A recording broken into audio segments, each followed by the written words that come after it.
ఈ ప్రార్థన యేసుక్రీస్తు వారి పేరిట సమర్పిస్తున్నాము తండ్రి, ఆమేన్. జైశాలి Bible research centre Christ Church వారు ఏర్పాటు చేసిన మొదటి వార్షికోత్సవ సందర్భముగా ఏర్పాటు చేసిన ఈ సువార్త సభకు చేసి వేదికను అలంకరించిన సేవకులకు చేరువచ్చిన మీ అందరికీ క్రీస్తు నామంలో శుభములు మీకు తెలియజేస్తున్నాను. ఈ ప్రాంతంలో వారు దేవుని యొక్క పరిచర్యని ప్రారంభించి సంవత్సరమైన సందర్భముగా ఈరోజు రాత్రి వారందరూ కూడా సంతోషిస్తూ ఈ చక్కటి సువార్త సభను ఏర్పాటు చేశారు. ఈ సువార్త సభలో మొదటి సందేశముగా మరి కోఆర్డినేటర్గా పనిచేస్తున్న సేవకుడు తమ్ముడు నాసర్ బాబు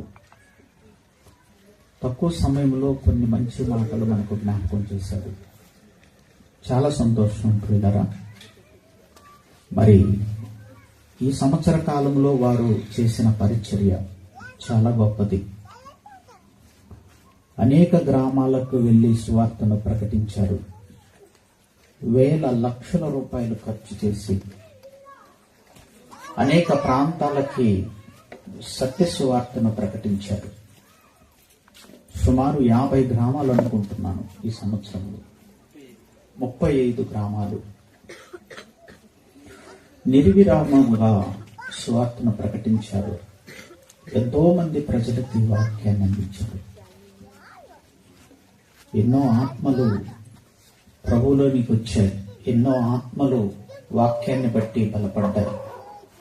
సంఘాన్ని దేవుని పనిలో ఉంచారు. నిజంగా దేవుడు కోరుకున్నట్లుగా ఆ సంఘం అంతా కూడా చక్కటి పరిచర్యలో ఉన్నందుకు నిజంగా సేవకునిగా నేను సంతోషిస్తున్నాను. మరి రాబోయే రోజుల్లో కూడా మరింతగా దేవుని పనిలో ఉండాలని మనస్ఫూర్తిగా కోరుకుంటూ వారిని దీవిస్తున్నాను. ఇకపోతే ఈరోజు ఒక చక్కటి అంశం గురించి మనం ఆలోచిద్దాం. పరమ కనాను. ఏంటి పరమ కనాను? మనమందరము కూడా ప్రభు దగ్గరికి వచ్చాము అంటే మనమందరము కూడా చనిపోయిన తర్వాత పరలోకానికి వెళ్ళటానికి మాత్రమే వచ్చాం. ఏదో రోగాలు తీస్తాడని, పిల్లలు లేకపోతే పిల్లలు ఇస్తాడని, ఏదో మనకున్న సమస్యలను బట్టి మనము దేవుని దగ్గరికి వచ్చిన వాళ్ళం కాదు. మనమందరము కూడా పరలోకానికి వెళ్ళాలన్న ఉద్దేశంతో దేవుణ్ణి ఆశ్రయించాం. కానీ పరలోకం వెళ్ళటం అన్నది చాలా సులువుగా ప్రజలు ఆలోచిస్తున్నారు. పరలోకం వెళ్ళటం అన్నది చాలా సులువుగా ఆలోచిస్తున్నారు చాలా మంది. కానీ బైబిల్ చదువుతున్నప్పుడు మాత్రము అదంత సులభమైన పని కాదు అని బైబిల్ చదువుతున్నప్పుడు అర్థమవుతుంది. అంటే బైబిల్లో వ్రాయబడిన మాటలను ప్రజలు మనసులోనికి ఎక్కించుకోవటం లేదు. తమకు నచ్చినట్టుగా ఆలోచిస్తున్నారు, నచ్చినట్టుగా బ్రతుకుతున్నారు. పరలోకం వెళ్ళటం గురించి ఆలోచిస్తే మాత్రము అదేముందులే సులభం అనుకుంటున్నారు. పరలోకం వెళ్ళటం ఎంత సులభం అనుకుంటున్నారంటే ఏమీ లేదు, మనిషి మరణిస్తే చాలు పరలోకానికి వెళ్ళిపోవచ్చు అనుకుంటున్నారు. ఎంత సులభం అయిపోయింది, మరణిస్తే చాలు అంతే. అంటే పరలోకానికి అర్హత ఏంటి? మరణమే. మరణిస్తే చాలు పరలోకానికి వెళ్ళిపోతాం అనుకుంటున్నారు. ఇక పేపర్ ప్రకటనలు కూడా అలాగే ఉన్నాయి. ఎవరైనా మరణించారనుకోండి, వారి గురించి పేపర్లో ప్రకటన చేస్తూ ఉంటారు గొప్పవాళ్ళు. ఎవరైనా గొప్పవారిలో ఎవరైనా మరణించారనుకోండి, వారి గురించి ఏమైనా ప్రకటన వస్తుంది? స్వర్గస్థులైన ప్రకటన వస్తుంది. అంటే ఎంత సులభమో చూడండి. ఇక మన వాళ్ళు ఎవరో మరణించినా ప్రభువునందు నిద్రించారని చెప్పి మనం కూడా చెప్పడం జరుగుతుంది. అంటే ఎవరి మరణం చూసినా వారి మరణం తర్వాత వారు ఎక్కడికి వెళ్ళారు అని మనకు తెలియజేస్తున్నారు. అంటే స్వర్గానికి వెళ్ళారు, లేదా నిత్య జీవానికి వెళ్ళారు, లేదా పరలోకానికి వెళ్ళారు అని తెలియజేస్తున్నారు. అంటే ఒక మనిషి పరలోకం వెళ్ళటం ఎంత సులభము అంటే మరణిస్తే చాలు వెళ్ళిపోతారు.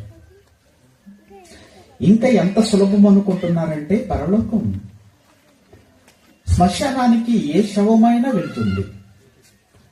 శ్మశానానికి ఏ శవమైనా వెళుతుంది. అంటే శ్మశానం ఏ శవాన్నైనా ఆహ్వానిస్తుంది.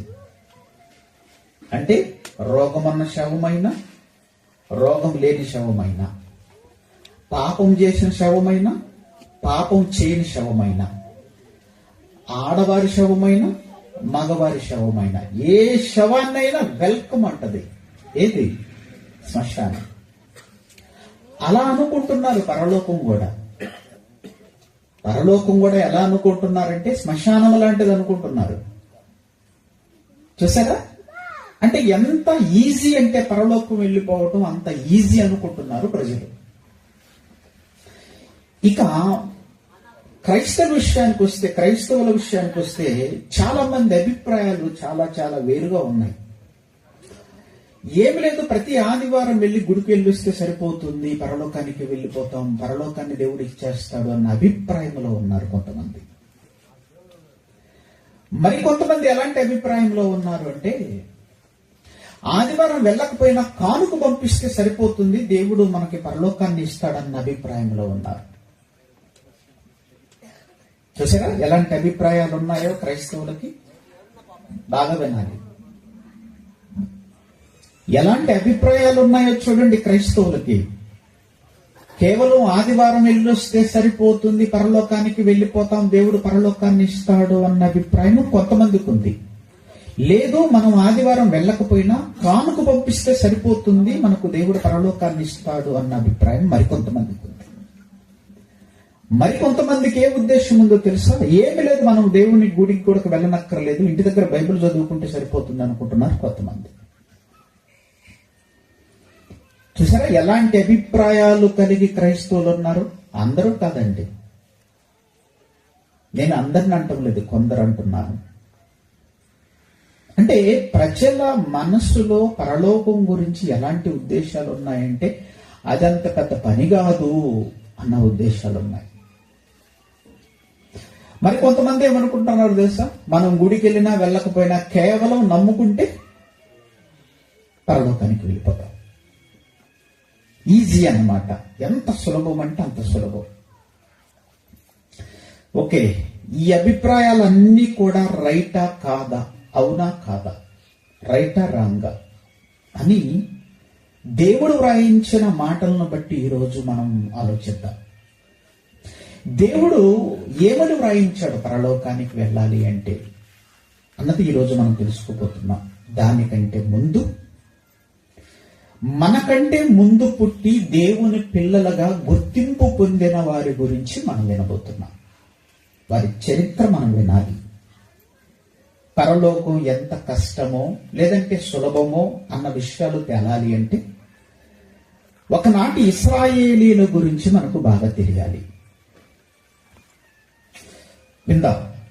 ప్రియులరా, దేవుడు అబ్రహాము గారికి ఇచ్చిన మాటను బట్టి, లేదా అబ్రహాము గారు దేవుని కోసం బ్రతికిన బ్రతుకును బట్టి, అబ్రహాము గారు దేవుని కోసం బ్రతికిన బ్రతుకును బట్టి అబ్రహాము గారికి దేవుడు ఒక వాగ్దానం చేస్తాడు.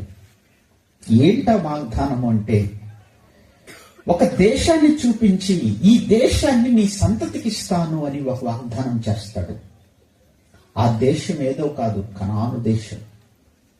ఈ కనాను దేశాన్ని మరొక పేరే, ఈ కనాను దేశాన్ని పిలిచే మరొక పేరే పాలు తేనెల ప్రవహించు దేశం. అంటే అర్థం ఏంటి? అక్కడ పాలు తేనెలు ప్రవహిస్తాయనా? ఆ మాటకు అర్థం కాదు, అది కాదు అర్థం. మంచి ఫలవంతమైన మంచి ఫలాలు పండే మంచి భూమి అది. మంచి సారవంతమైన నేల కలిగిన సారవంతమైన నేల ఆ దేశంలో ఉండే నేల. అంటే మంచి పంట పండుతుంది, మంచి పంట పండుతుంది. దాన్ని పాలు తేళ్లు ప్రవహించే దేశం కూడా అన్నాడు. కనాను దేశం. కనాను దేశం. ఈ దేశాన్ని నీ సంతతికి ఇస్తాను అని అబ్రహాము గారు వాగ్దానం చేస్తాడు. అబ్రహాము గారికి దేవుడు వాగ్దానం చేస్తాడు. ఆ వాగ్దానం ప్రకారము ఇవ్వటానికి అబ్రహాము నుండి సంతతి రావాలి. అందుకే అబ్రహాము గర్భాన ఇస్సాకు, ఇస్సాకు గర్భాన యాకోబు, యాకోబు గర్భాన 12 మంది గోత్రకర్తలు. వీళ్లకు జన్మించిన వారందరే ఇశ్రాయేలీయులు. వారు విస్తరించే సమయానికి ఐగుప్తు దేశంలో ఉంటారు, బానిసలుగా ఉంటారు. బానిసలుగా ఎన్ని సంవత్సరాలు ఉంటారంటే సుమారు 430 సంవత్సరాలు బానిసలుగా ఉంటారు. అప్పుడు ఫరో కఠినమైన శిక్ష వాళ్ళకు వేస్తున్న సందర్భాలలో వారు ప్రతిరోజు మూలుగుతూ దేవునికి ప్రార్థన చేస్తూ ఉంటారు.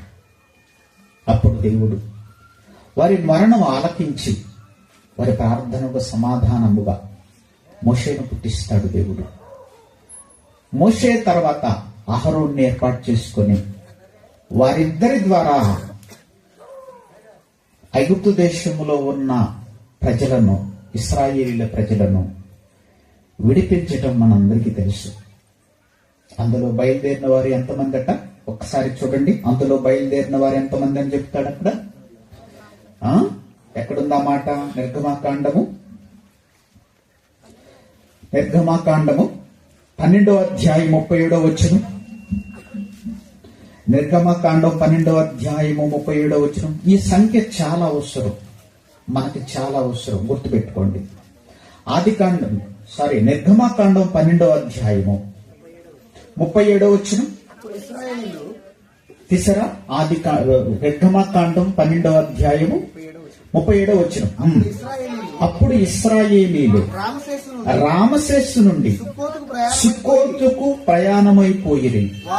వారు పిల్లలు కాక కాల్బలము 6,00,000 వీరులు. ఎంతమందమ్మా? పిల్లలు కాక వీరులు ఎంతమంది అట? 6,00,000 మంది. 6,00,000 మంది. మోషే గారి నాయకత్వంలో దేవుడు వీరిని తీసుకొని వస్తాడు. బయలుదేరిపోతారు. ఆ బయలుదేరక మునుపు ఐగుప్తు దేశములో సుమారు 10 అద్భుతాలు దేవుడు చేయించి వారిని బయటికి తీసుకొని వస్తాడు. అలా బయటకు వచ్చిన వారు, వారికే కదా వాగ్దానం చేసింది కనాను దేశాన్ని మీకు ఇస్తానని. అబ్రహాము గారికి వాగ్దానం చేశాడు, నీ సంతతికి కనాను దేశాన్ని ఇస్తాను అని. కనాను దేశాన్ని ఇస్తానని వాగ్దానం చేశాడు. ఎవరా సంతతి అంటే ఇదిగో ఇశ్రాయేలీలు. అప్పుడు ఐగుప్తు దేశములో నుండి వీళ్ళు బయలుదేరిన తర్వాత అరణ్యములో ఉన్నారు. అరణ్య ప్రయాణం ఎన్ని సంవత్సరాలు? 40 సంవత్సరాలు. అరణ్య ప్రయాణం 40 సంవత్సరాలు. ఈ 40 సంవత్సరాలలో వారు చేసిన పనులు అన్నీ ఇన్ని కాదు.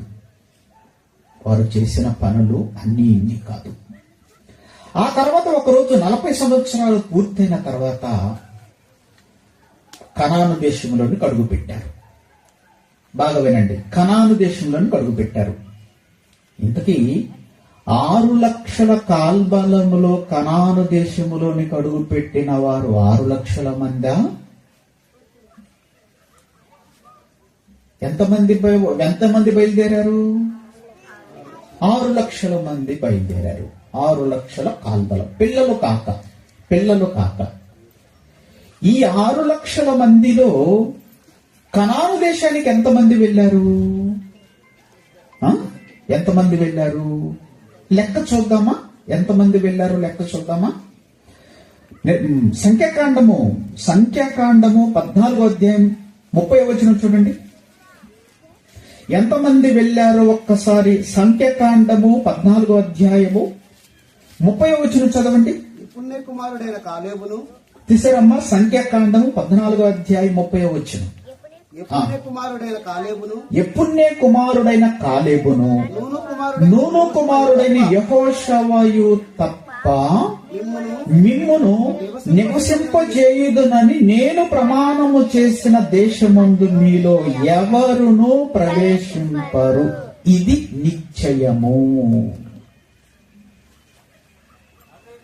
దేవుడు చెప్తున్న మాట ఏంటంటే, కాలేబును యెహోషువ తప్ప ఇంకెవరు కూడా నేను మీకు వాగ్దానము చేసిన ఆ దేశములోనికి ప్రవేశింపరు అన్నాడు. వెళ్ళింది ఎంతమంది? ఒకసారి వెళ్ళిన వారిని కూడా చూడండి. వెళ్ళిన వారు ఎవరు? వాళ్ళే. వెళ్ళిన వారు ఎవరో కాదు, వాళ్ళే. అదే సంఖ్యాకాండం 32వ అధ్యాయం 11వ వచనం చదవండి. అదే సంఖ్యాకాండం 32వ అధ్యాయం 11వ వచనం. 20 ఏండ్లు మొదలుకొని పై ప్రాయము కలిగి ఐగుప్తు దేశములో నుండి వచ్చిన మనుషులలో పూర్ణ మనస్సుతో 6 లక్షలు గుర్తుపెట్టుకోండి మీరు. 20 ఏండ్లు పైబడి 6 లక్షల మంది బయలుదేరితే ఆ బయలుదేరిన వారిలో ఎంతమంది వెళ్ళారో చెప్తున్నాడు. వచ్చిన మనుష్యులలో పూర్ణ మనస్సుతో యెహోవాను అనుసరించిన కెనేజీయుడగు యెఫున్నె కుమారుడైన కాలేబును, నూను కుమారుడైన యెహోషువ తప్ప మరి ఎవడును పూర్ణ మనస్సుతో నన్ను అనుసరింపలేదు గనుక నేను అబ్రహాము, ఇస్సాకు, యాకోబులకు ప్రమాణపూర్వకముగా ఇచ్చిన దేశమును వారు తప్ప మరి ఎవరును చూడరని ప్రమాణము చేసెను. ఎందుకు వెళ్ళిన వాళ్ళు ఎంతమంది? బయలుదేరిన వారు ఎంతమంది? ఎందుకు 5,99,998 మంది వెళ్ళలేకపోయారు? లెక్క అర్థమైందా? బయలుదేరింది ఎంతమంది? 6 లక్షల మంది. వెళ్ళిన వారు ఎంతమంది? 2. మిగిలిన వారు ఎంతమంది ఉన్నారు? 5,99,998 మంది ఎందుకు వెళ్ళలేకపోయారు? కారణాలేంటి? కనాను దేశానికి వెళ్ళలేకపోవడానికి గల కారణాలేంటి? మీరు అనుకోవచ్చు, 40 ఏండ్లు అరణ్యములో ఉన్నారు కదా, ఈ లోపు వాళ్ళకి ఆయుష్ తీరిపోయి ఉంటుంది, చచ్చిపోయి ఉంటారు. అంతేనా? అంతే కదండి. 40 సంవత్సరాలలో చనిపోకుండా ఉంటారా ఆయుష్ తీరి? మనం ఆ విధంగా ఆలోచిస్తాము. కానీ అసలు కారణం అది కాదు.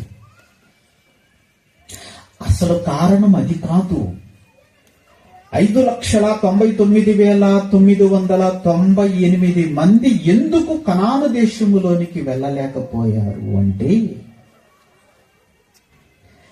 అదే ఈరోజు చాలా చాలా ముఖ్యమైన విషయము. మనము పరలోకానికి వెళ్ళడానికి ప్రయాణం కట్టాం. మనము పరలోకానికి వెళ్ళటానికి దేవుని దగ్గరకు వచ్చాం.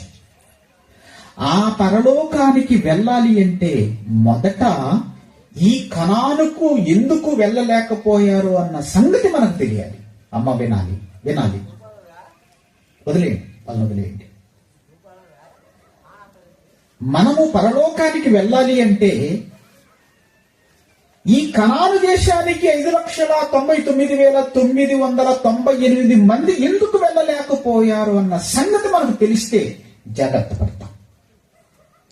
ఎందుకు వెళ్ళలేకపోయారు అని ఆలోచిస్తే, ఎందుకు వెళ్ళలేకపోయారో కొరింథీ పట్టణములో ఉన్న క్రీస్తు సంఘానికి పౌలు గారు ఉత్తరాన్ని వ్రాస్తూ అక్కడ కొన్ని విషయాలు తెలియజేస్తున్నాడు. ఎందుకు వాళ్ళు వెళ్ళలేకపోయారో, ఎవరు ఎవరు? 5,99,998 మంది ఎందుకు వెళ్ళలేకపోయారో పౌలు గారు అక్కడ గుర్తు చేస్తున్నాడు. చూడండి ఒక్కసారి కొరింథీయులకు రాసిన మొదటి పత్రిక 10వ అధ్యాయము మొదటి వచనము నుండి. కొరింథీయులకు రాసిన మొదటి పత్రిక 10వ అధ్యాయము మొదటి వచనము నుండి, సహోదరులారా, ఈ సంగతి మీకు తెలియకుండా నాకు ఇష్టం లేదు. సంఘానికి ఏ సంగతి తెలియాలట? సంఘానికి ఏ సంగతి తెలియాలి? ఇశ్రాయేలీల సంగతి తెలియాలి. ఈరోజు మనకే సంగతి తెలియాలి? మనకు కూడా అదే సంగతి తెలియజేస్తున్నాడు. మీకు ఈ సంగతి తెలియకుండా నాకు ఇష్టం లేదు. అదేదనగా మన పితరులందరూ మేఘము క్రింద నుండిరి, వారందరూ సముద్రములో నడిచిపోయిరి.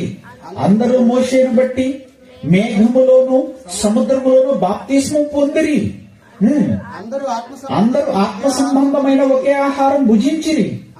అందరూ ఆత్మ సంబంధమైన ఒకే పానము చేసిరి. ఎలా అనగా తమ్మును వెంపడించిన ఆత్మ సంబంధమైన బండలోని త్రాగిరి. ఆ బండ క్రీస్తే. అయితే వారిలో ఎక్కువ మంది దేవునికి ఇష్టలుగా ఉండకపోయిరి గనుక అరణ్యములో సంహరింపబడిరి. ఏమండి? ఎక్కువ మంది దేవునికి ఇష్టలుగా ఉండలేకపోయారట. దేవునికి ఇష్టలుగా ఉండాలా? దేవునికి ఇష్టలుగా ఉండాలా? జాగ్రత్తగా వినండి. దేవుని దగ్గరికి ఎవరైతే వస్తున్నారో వారందరూ కూడా దేవునికి ఇష్టలై ఉండాలి. దేవుడు ఎప్పుడు ఇష్టపడతాడు? దేవుడు ఎప్పుడు ఇష్టపడతాడు మనల్ని? ఆయన మాట విని ఆ మాట ప్రకారము జరిగించిన నాడు, నడిచిన నాడు మనల్ని దేవుడు ఇష్టపడతాడు.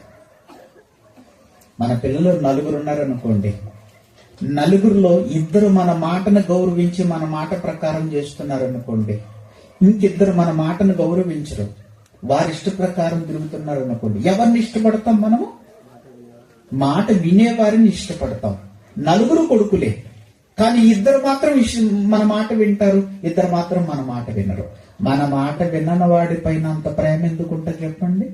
వినేవాడి పైనే ప్రేమ ఉంటుంది.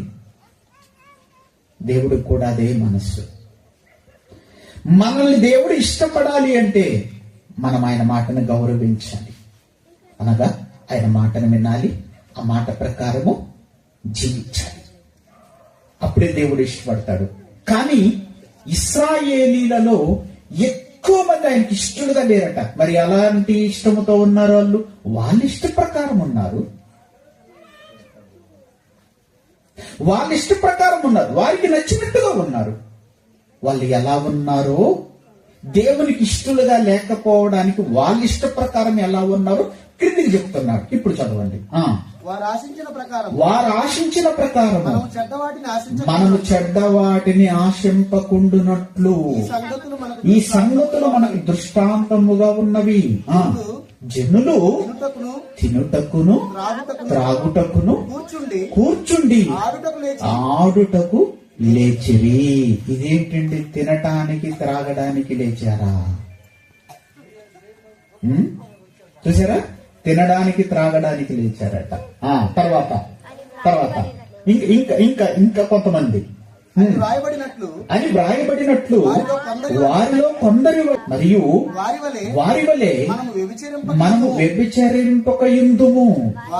వారిలో కొందరు వ్యభిచరించినందున ఒక్క దినమునని 23,000 మంది కూలిరి. ఎంతమంది చనిపోయారట? 23,000 మంది. 23,000 మంది. 23,000 మంది కూలిరి. ఇంకా మనము ప్రభువును శోధింపకయుందుము. వారిలో కొందరు శోధించి సర్పము వలన నశించిరి.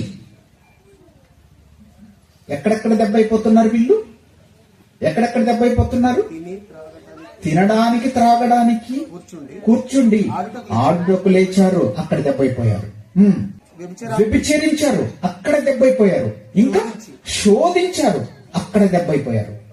ఇంకా మీరు సనగకుడి, మీరు సనగకండి, వారిలో కొందరు సనిగి సంహారకుని చేత నశించిరి.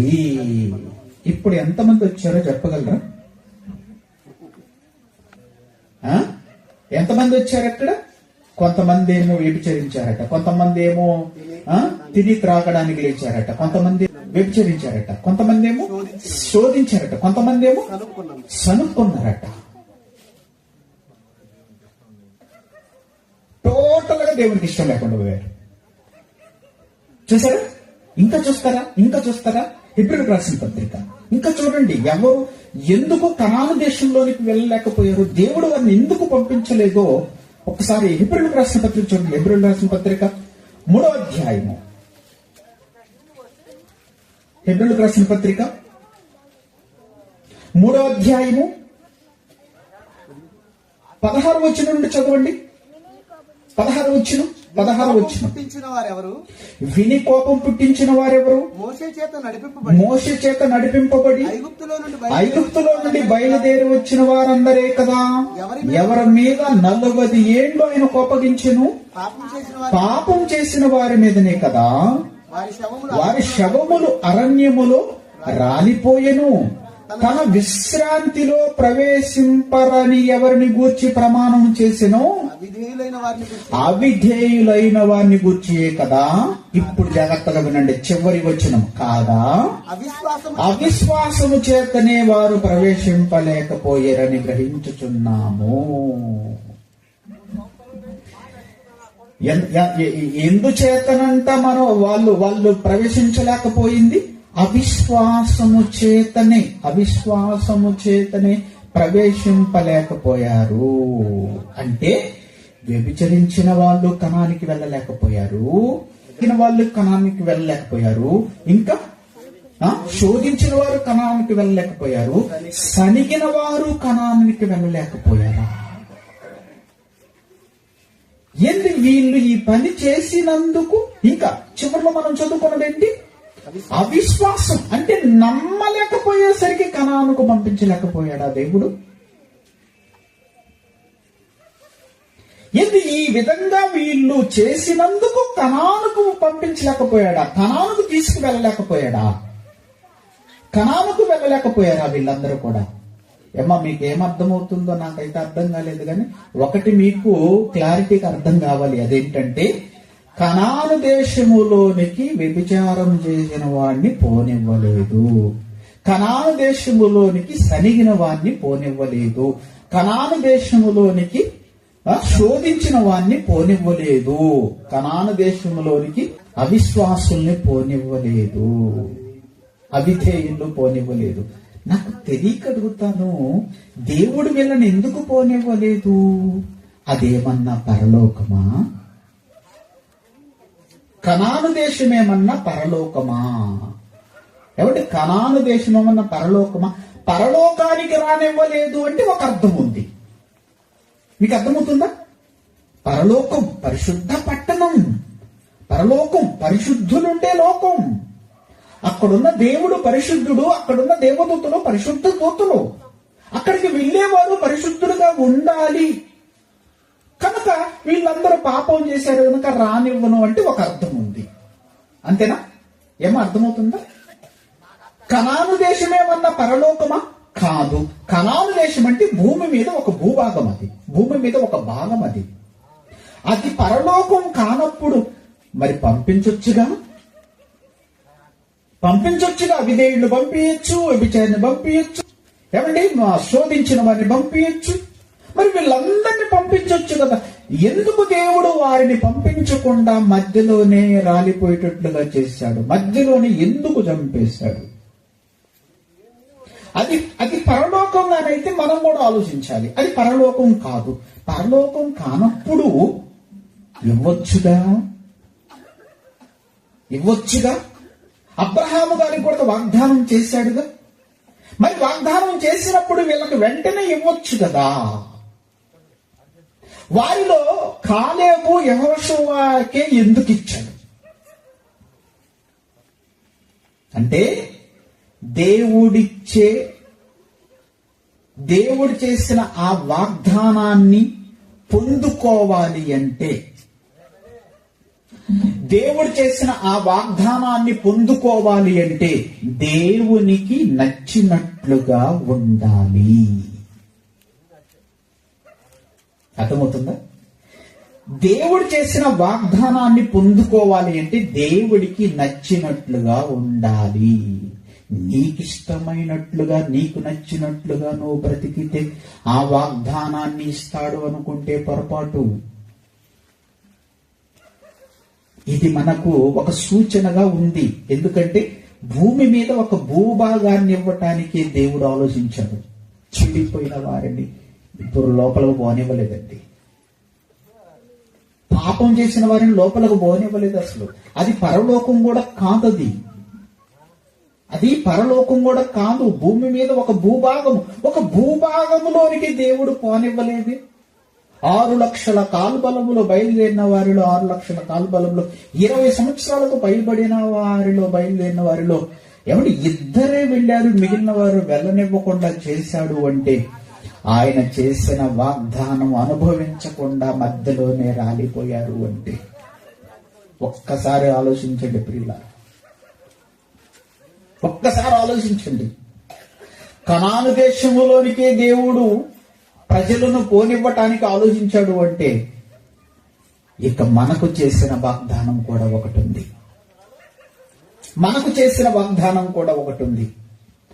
చూసారా, ఆ రోజు అబ్రహాము గారికి చేసిన వాగ్దానము కనాను దేశం అయితే, ఆ కనాను దేశంలోనికి నీ పిల్లల్ని పంపిస్తాను, తీసుకువెళ్తాను, లేకపోతే ఇస్తాను అని చెప్పిన వాగ్దానం ప్రకారము వాళ్ళు నడవలేనప్పుడు, ఆ వాగ్దానం ప్రకారం ఇద్దరే వాళ్ళు వెళ్ళినప్పుడు మిగిలిన వాళ్ళందరినీ దేవుడు రానివ్వలేదు. అలాంటప్పుడు మనకేమన్నా వాగ్దానం చేశాడా దేవుడు ఏదైనా దేశాన్ని అంటే, మనకు కూడా దేవుడు ఒక దేశాన్ని వాగ్దానం చేశాడు. ఒకసారి చూస్తారా? ఒకసారి చూడండి. యోహాను రాసిన మొదటి పత్రిక 2వ అధ్యాయము 25వ వచనం. యోహాను రాసిన మొదటి పత్రిక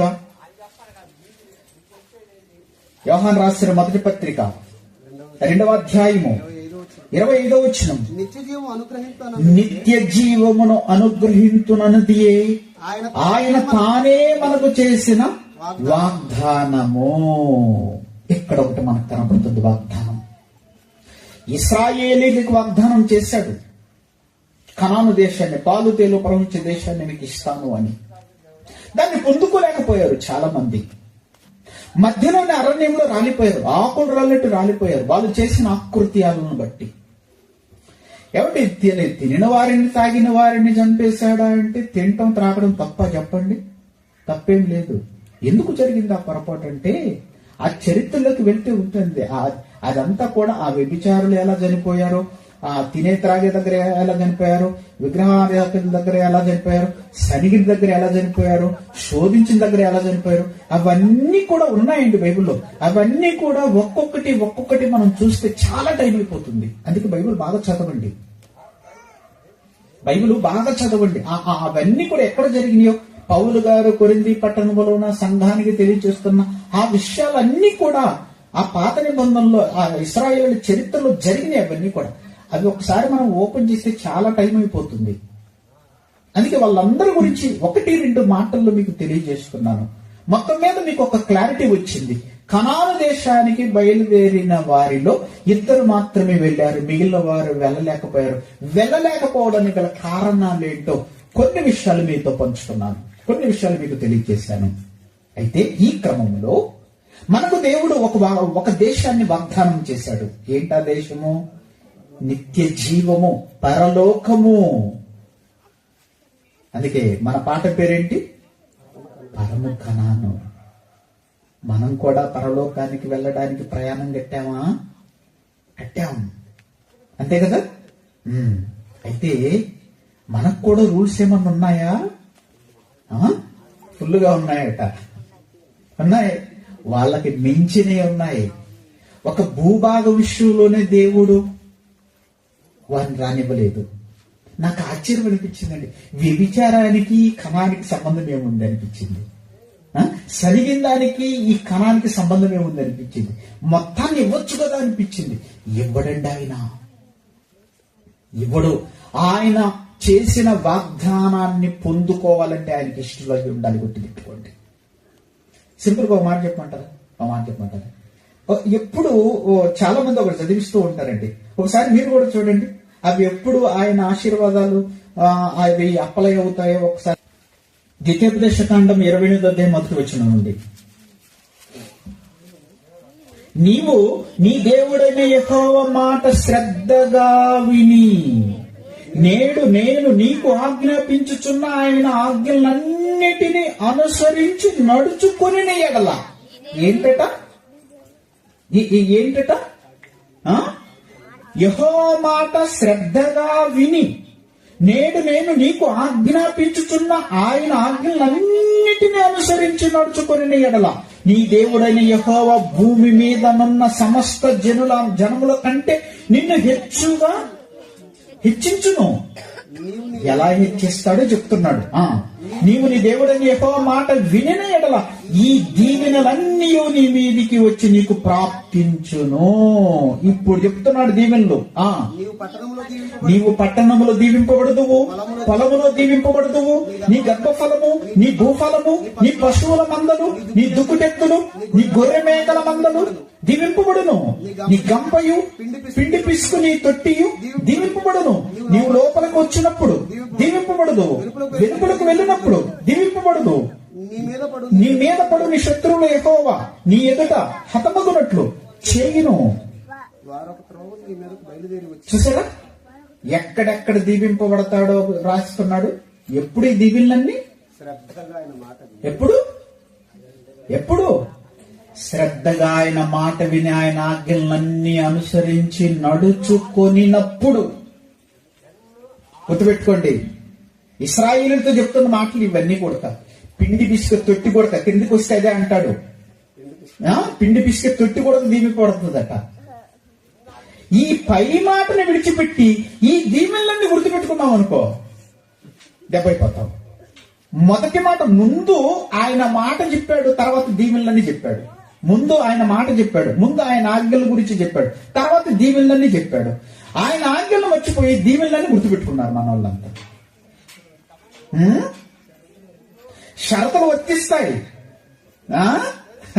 కండిషన్స్ అప్లై అవుతాయి.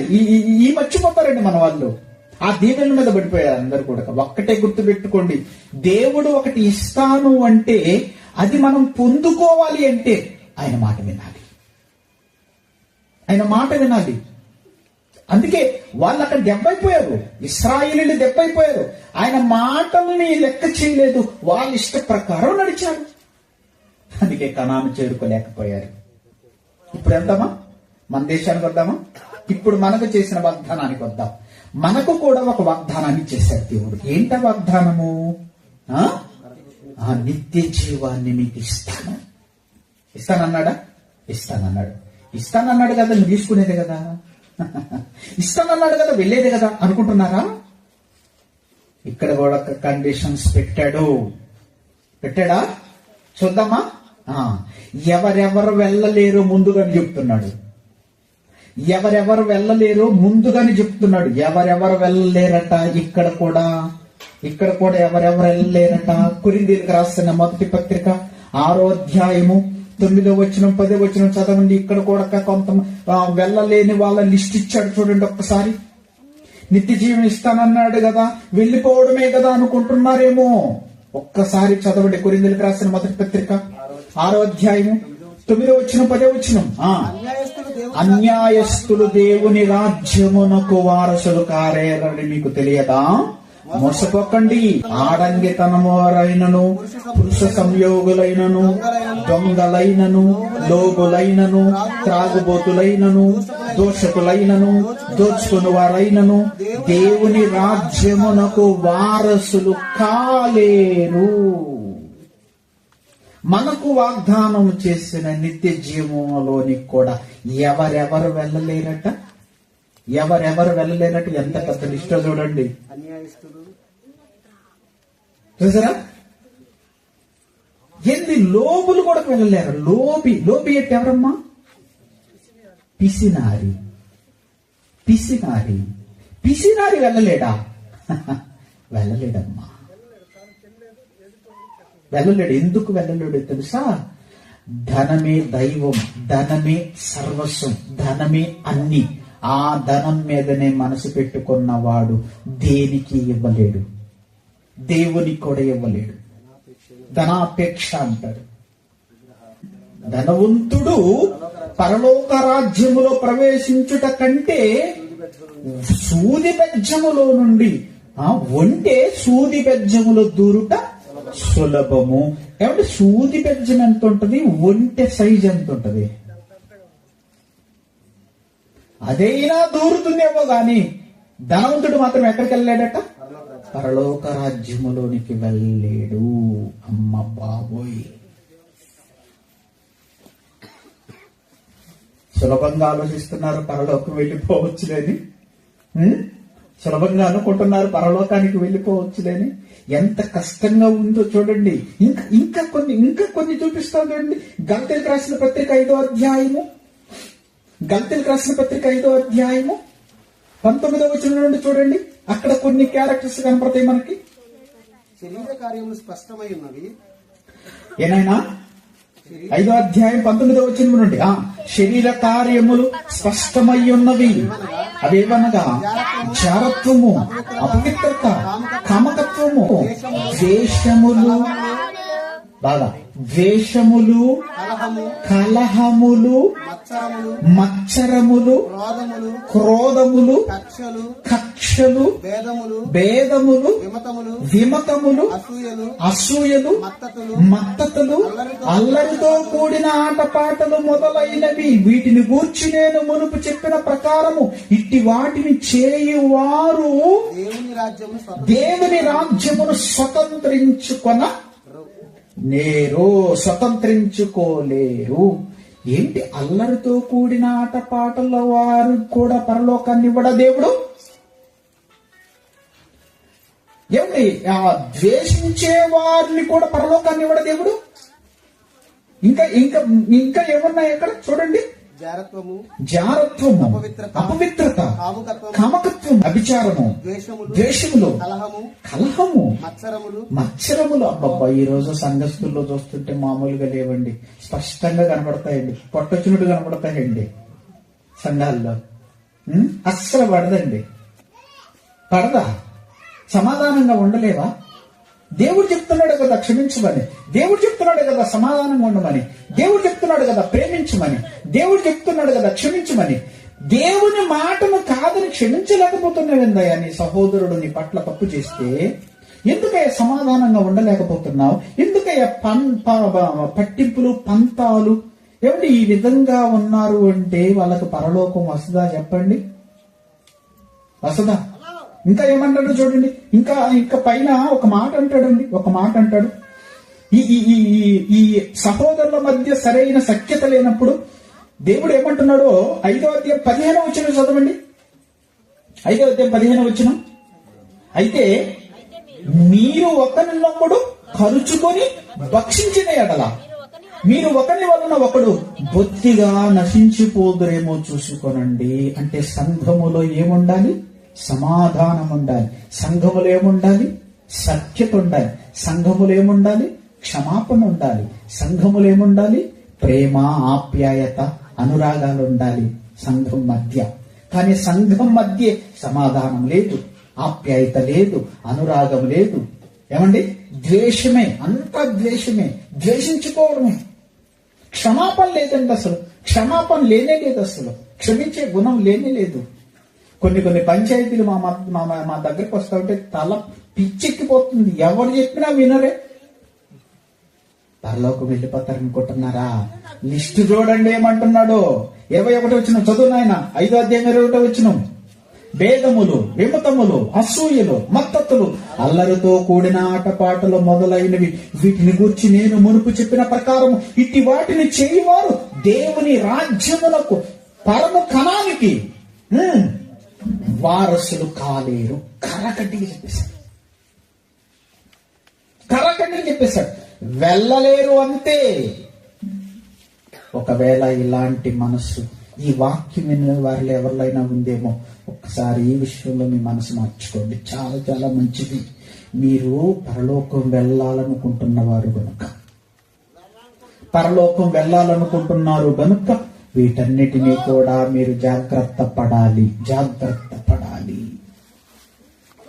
ఇంకా ఇంకా ఇంకా చాలా ఉన్నాయండి దీనికి సంబంధించిన మాటలు, ఇంకా చాలా ఉన్నాయి. వీటన్నిటిని కూడా ఒక్కొక్కటి మనం చదువుకుంటూ జాగ్రత్త పడాలి ప్రియులారా. అందుకే ఒకనాటి ఇశ్రాయేలీలు కనాను దేశానికి బయలుదేరినప్పుడు ఆ కనాను దేశములోనికి దేవుడు వెళ్ళనివ్వకుండా చేశాడు.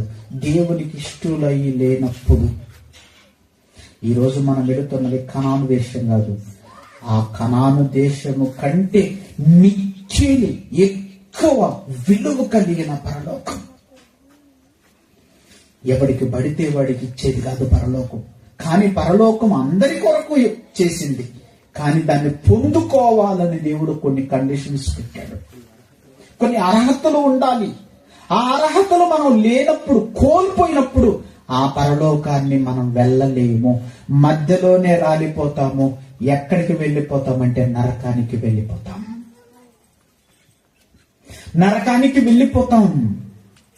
అందుకే ఆ పరలోకానికి వెళ్ళటం కోసమే దేవుడు ఈ మాటలన్నీ మనకు రాయించాడు. అందుకే కొరింథీయులకు రాసిన పత్రిక ఒక్కసారి చూడండి, ముగించుకుందాం. కొరింథీయులకు రాసిన మొదటి పత్రిక చదువుకున్నాం కదా. కొరింథీయులకు రాసిన మొదటి పత్రిక 10వ అధ్యాయము. కొరింథీయులకు రాసిన మొదటి పత్రిక 10వ అధ్యాయము 9వ వచనం. 10వ వచనం చదవండి. 10వ వచనం.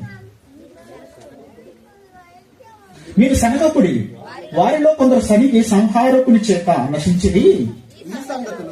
ఈ సంగతులు 11వ వచనం. ఈ సంగతులు దృష్టాంతములుగా వారికి సంభవించి యుగాంతమందున్న మనకు బుద్ధి కలుగుటకై వ్రాయబడిను.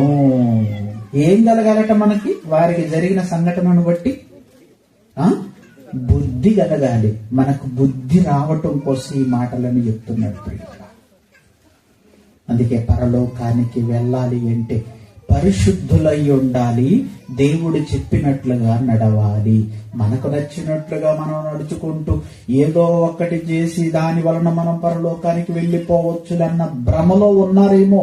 చాలా మంది ఈ భ్రమలోనే బ్రతుకుతున్నారండి. ఆదివారం వెళ్ళొస్తే పరలోకం వచ్చేస్తుంది, దేవుడు ఇచ్చేస్తాడన్న భ్రమలో కొంతమంది ఉండిపోయారు. ముందు మాటల్లో జ్ఞాపకం చేశాను కదా. ఆదివారం వెళ్ళకపోయినా చందా పంపిస్తే చాలు దేవుడు పరలోకాన్ని ఇస్తాడు అని చెప్పేసి కొంతమంది ఆ భ్రమలో ఉండిపోయారు. మరి కొంతమంది ఏమో ఇంటి దగ్గరే ఉండి దేవుణ్ణి స్మరించుకుంటే సరిపోతుందిలే అని పరలోకానికి వెళ్ళిపోవచ్చని ఆ భ్రమలో కొంతమంది ఉన్నారు. పరలోకం చాలా ఈజీ అనుకుంటున్నారు. అందరూ కూడా ఒక భ్రమలో ఉన్నారు. ఈ భ్రమలో నుండి ఎప్పుడైతే నువ్వు బయటికి వస్తావో, ఎప్పుడైతే నీ మనోనేత్రాలు వెలిగింపబడి దేవుని వాక్యాన్ని చదువుకొని అక్కడ ఏమి వ్రాయబడిందో తెలుసుకుంటావో, గ్రహిస్తావో, అప్పుడు నీ జీవితాన్ని మార్చుకుంటావో, అప్పుడు పరలోకానికి వెళ్తావు. మనం అనుకున్నంత ఈజీగా ఏమి లేదు పరలోకం. ఇంకా ఏమంటాడు తెలుసా? మత్తయి సువార్త 7వ అధ్యాయం 21వ వచనం. ప్రభువా నన్ను పిలుచు ప్రతివాడు పరలోక రాజ్యములో ప్రవేశింపుడు. కానీ పరలోకమందున్న నా తండ్రి చిత్త ప్రకారము చేయువాడే ప్రవేశించును. చూసారా? మనిష్ట ప్రకారం మనం ఏదో కొన్ని పనులు చేసుకుంటూ సులభమైన వాటిని చేసుకుంటూ పరలోకానికి వెళ్ళిపోతామని మనం ఒక భ్రమలో ఉన్నాం అంతే. ఆ భ్రమ నుండి బయటికి రండి. దేవుని ఇష్ట ప్రకారము చేసి పరలోకానికి వెళ్ళిపోవట. ప్రభువా అని పిలిచేవాడు పరలోకానికి వెళ్ళడట. అంటే అలా పిలిచిపోవాలనుకునే వాళ్ళు కూడా ఉన్నారా? ఎందుకు లేదు? పిలిస్తే చాలు ఆయన పరలోకాన్ని ఇస్తాడు అనుకుంటున్నారు. కేవలం నమ్ముకుంటే చాలు పరలోకానికి వెళ్ళిపోతాం అనుకుంటున్నారు.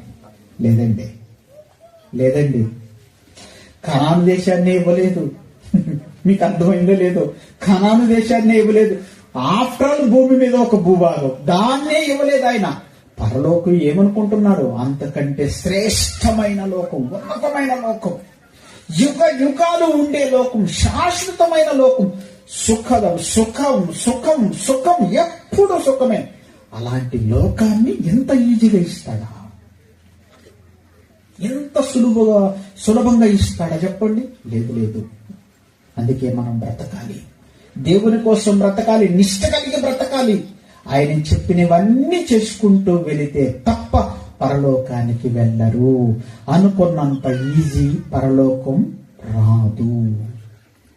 ఆ పరమ కనానులోనికి మనం వెళ్ళాలి అంటే ఖచ్చితంగా దేవుడు చెప్పినట్లుగా చేయాలి. ఓకే, కళ్ళు మూసుకొని ప్రార్థన చేస్తాం. దయగలిగిన మా కన్న తండ్రి, మీ దయను బట్టి ఈరోజు రాత్రి మంచి వాతావరణాన్ని మాకు ఇచ్చి విలువైన మాటలు